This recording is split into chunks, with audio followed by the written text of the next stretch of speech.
Six Nations round number 2, folks. The final game of the weekend sees Scotland hosting Ireland from Murrayfield. Scotland would dearly love to finally break their losing run against Ireland. This YouTube channel has been around for a few years now, but I am yet to do a match review where Scotland managed to get a win over Ireland. It has been, as I said, quite some time.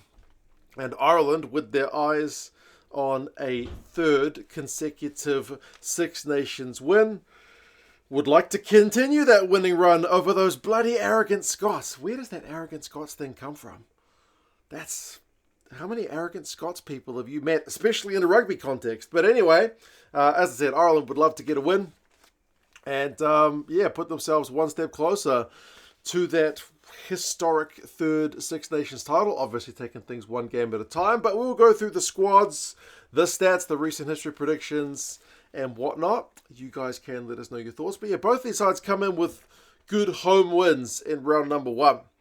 Scotland started fantastically well against the Italians, had a little bit of a scare, and then had the resilience to push through and get that bonus point win. For the Irish, again, similar to the Scots, a little bit of a scare early, managed to show some resilience to come back.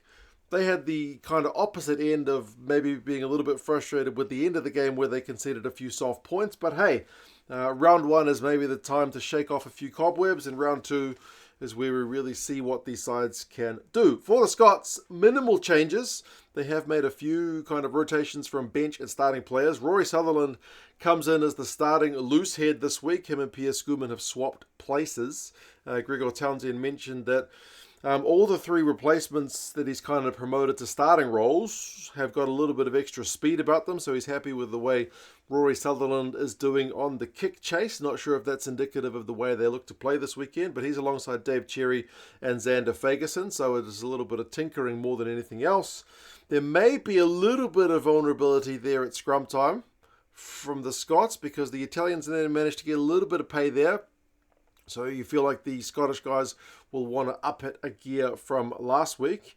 Jonny Gray and Grant Gilchrist continue on in the second row. Jonny Gray, who is usually an absolute tackling machine, obviously didn't play the full 80 last week, but only managed 5 tackles. And he mainly played all his minutes in the first half. He got subs relatively early in the second, and the first half's when Scotland had all the ball. So that kind of makes sense that his tackle count wasn't exceptionally high. But you think in a game against Ireland, where Ireland love to have the ball, we will see more of his skill set where he gets to get through some work defensively. So starting him against Ireland, for me, makes a lot of sense. Matt Fagerson shifts to the number 6 jersey this week, with Jack Dempsey being promoted back to his kind of usual number 8 starting role. And it sees Jamie Ritchie dropped to the bench. So Gregor Townsend did kind of talk about the fact that Jack Dempsey is their usual starter and he's kind of back from a niggling injury, so they kind of didn't risk him last week. They kept him on the bench. This week he's back to the starting role. And Rory Darge was phenomenal last week. Co-captain at number 7, scored a try and made 12 tackles, so he'll be looking to do something similar this week just in terms of that kind of pure work rate. So that's the forwards.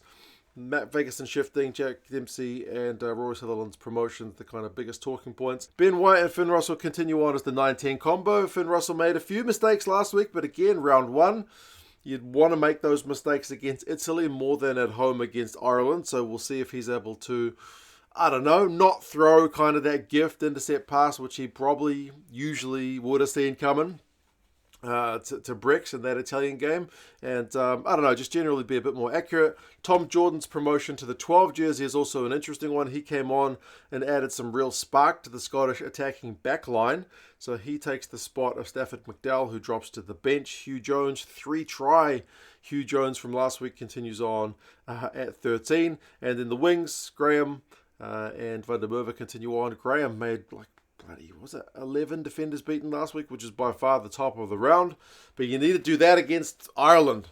That's always been the issue with the Scottish attacking players, is that it's Ireland and South Africa that they tend to not have the kind of same numbers. I don't know what it is. The size of the packs, maybe, because the South African pack's pretty big.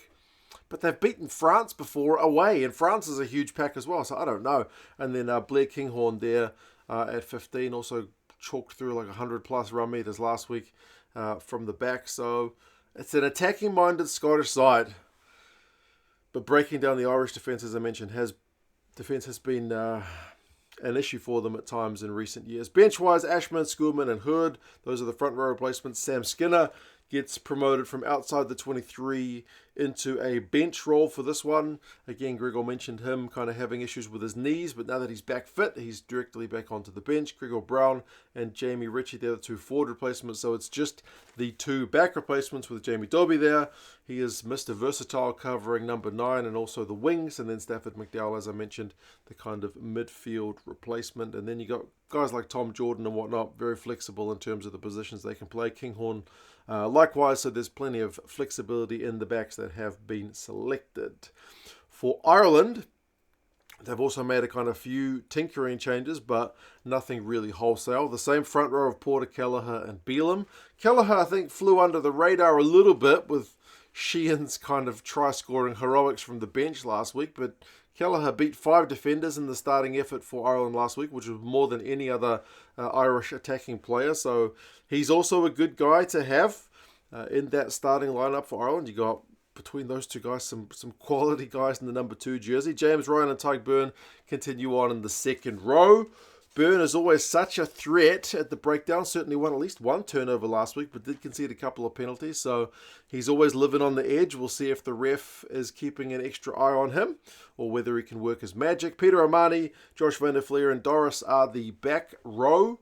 Peter O'Mahony is promoted from outside the 23. Simon Easterby basically said that he was kind of lacking a little bit of conditioning and not much rugby under his belt going into last week's game, but now that he's been with the squad for the extra week, he is good to go. And Gregor Townsend even talked up that guy's ability at line-out time and his experience factor. Easterby also talked up the experience factor of having a guy like O'Mahony there. Maybe that's kind of with one eye on the final kind of 10 minutes against England, having an experienced head if Peter O'Mahony plays that long, to kind of settle things and see out a game. Van der Fleer was also a tackling machine last week, which is what you expect from him. 18 out of 20 tackles was quite a shift. Doris is going to be always a hard man to stop with that leg drive of his, but his battle up against Dempsey, if they go one-on-one, will also be worth the price of admission, I reckon. The 19 combo is unchanged, Gibson-Park and Prendergast, so he gets the nod. With a bit of continuity, Simon Easterby highlighted the fact that they wanted to have a bit of continuity. The fact that Jack Crowley, despite playing well from the bench last week, did get a lot of starts, in the Six Nations last year. So it's time for Sam Prendergast with one eye on continuity and one eye on giving him like a start away from home. It's just a different kettle of fish playing at the Aviva compared to playing away at Murrayfield, so it'll be a good experience for him. They're trying to grow the experience of both players. And then in the midfield, there's a change as well, because Aki is going to partner Henshaw this week instead of Ringrose. Ringrose drops to the bench. Simon Easterby basically said you got 3 really classy midfielders, and they'd kind of always intended to mix things up, I think his words were, so a bit of rotation. And Gary Ringrose can cover the wings as well from that bench role. Hansen and Lowe are the 2 wings. James Lowe, I swear, last week had his best game for Ireland in a wee while, man. He was quite the force of nature. Unlucky not to get man of the match. And then Hugo Keenan continues on at fullback. Sheehan, Healy and Clarkson, those are your front row replacements, so same from last week. Ryan Baird drops to the bench with Peter O'Mahony taking that 6 jersey from him. Conan is there alongside Murray, Crowley and Ringrose, so 5-3 split for the Irish. Seems most sides this week are going for 6-2, but Ireland and Wales doing the whole 5-3 thing. Stats-wise, Scotland managed to control the possession, especially in the first half against the Italians. I think they had 58% possession across the game and 60 plus in the first half. It's much harder to do that kind of thing against Ireland. Italy tend to be a low possession team. Ireland are a high possession team. Like Scotland last year in their game against Ireland in the Six Nations had 41 possession. So it was a proper role reversal from what they had last week against the Italians. So you feel like they'll probably have to do a little bit more with a little bit less because they will just have fewer opportunities ball in hand. You feel like they'll need to kick their goals. Last week they were 3 from 5, which is, you'd like to be at least 4 from 5. And maybe if you're going to finally break this losing run, you'd want to be 5 from 5 if you get 5 shots at goal. But you know what I mean. They want to get the kicking percentage higher. For the Irish, they did the usual thing last week of having points scored in the final quarter, because it was their highest scoring quarter of the game. If you're dividing the game up into 20-minute chunks, Ireland just put teams to the sword in the final 20. I've mentioned before, I think it's a connection with the amount of possession they have. They just wear teams out. It's really hard to defend for large periods against a team which makes you make so many tackles.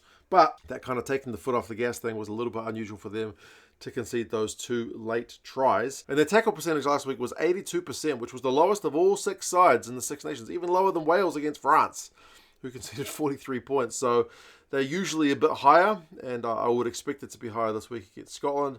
Both Scotland and Ireland, interestingly, last week had 100% from the line-out throws, which is not necessarily something both sides have been that strong at. But yeah, it'll be pleasing, and both sides will want to do something similar this week. Recent history between the sides, Scottish fans look away now. Well, the last 5, they are all Irish wins, and there's a fair few which are beyond a score. There are a couple of games where it went down to the wire or finished within a score. There's 27-24, 17-13, but there's also 36-14, 22-7, 26-5. So the average score across the last 5 is 26-13. So Ireland tend to be a try and a bit better than the Scots. Last time we saw a Scottish win was back in 2017. Some of those Scottish players played in that one. Hugh Jones, Finn Russell, Jonny Gray, Zander Fagerson all played. A few of the Irish guys as well. Conor Murray, Gary Ringrose, Robbie Henshaw, Cian Healy, Josh van der Fleer all played in that game as well. So there's a handful who played, but there's also a lot of Scottish players who've not beaten the Irish, and a lot of Irish players who've not ever lost to the Scots. Predictions-wise, the bookies are saying Ireland are favourites going into this one. They are the number 2 side in the world, playing number 6, so that does kind of make sense. 6 points. 6 points is what the bookies are giving it, and Rugby Forecast, their algorithm, is giving it by a pretty similar margin. Ireland by 5. If you want to check out Rugby Forecast's betting analysis tool, which helps identify kind of value bets where the bookies maybe get the odds pricing a little bit wrong, or a little bit at least in your favour as a punter, I'll put a link down in the description to Rugby Forecast. I'll put a code down there as well, which you could use to tell them 2 cents sent you, but they also do a kind of free month where you can have a play with it as well. Now, the game is on at Murrayfield. It is an afternoon kickoff, 3 o'clock in the afternoon. Kiwi James Dolman is the referee. Fingers crossed he has a good game. The Kiwi refs have been a little bit under the microscope in recent times, so fingers crossed we are mentioning him not often. But yeah, if you want some British and Irish Lions gear, by the way, British and Irish Lions store is an affiliate of this channel, so if you want some gear, both Scottish fans and Irish fans can get behind that team later on this year. There'll be a link down in the description to them as well. But yeah, you guys let us know your thoughts. Can Scotland finally break their losing run? Or is it just going to be Ireland again over the Scots? You guys take care, and I'll talk to you guys again soon. See you later.